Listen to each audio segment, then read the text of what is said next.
அது என்னது? அதாவது டிரைவர் போகிறோம் இல்லைங்க, நம்ம டூரிசம் போகிறோம்ல, நம்ம போகும்போது ஒரு 5 பேரை கொண்டு போய் ஒரு ஹோட்டலில் நிறுத்துறாரு. ஒரு ஹோட்டலில் அங்கே போயிட்டு அந்த டிரைவர்கிட்ட அந்த கேஷியர்கிட்ட போயிட்டு வண்டி சாவி காட்டிட்டான்னு வைங்க டிரைவர், அவருக்கு ஃப்ரீ சாப்பாடு. மீது 5 பேர் தான் போய் இங்கே சாப்பிட போகிறோம், தலையிட்டு சாப்பிட்டு தானே ஆகணும் அந்த எந்த ஹோட்டலாக இருந்தாலும்.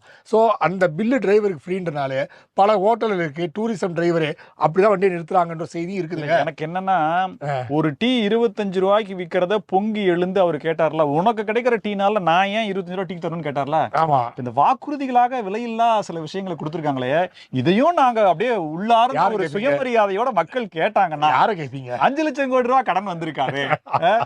ஆனா நீங்க கேட்க மாட்டீங்க யார்ட்டையும். நீங்க 5000 டெபாசிட் ஆனா போதுன்றீங்க. கூப்பன் கொடுக்குறீங்க. அது எவ்வளவு ஊழல் பண்ணலாம் அதுல. ஆமா, இந்த அளவுக்கு இருக்கு. ஆனா hats off to you sir. உங்களுக்கான நீதி கிடைக்கும்ன்று நம்புங்க, வேற வழி இல்ல. வருகின்ற 4ஆம் தேதி வாக்கு எண்ணிக்கை முடிந்த பிறகு அண்ணன் எடப்பு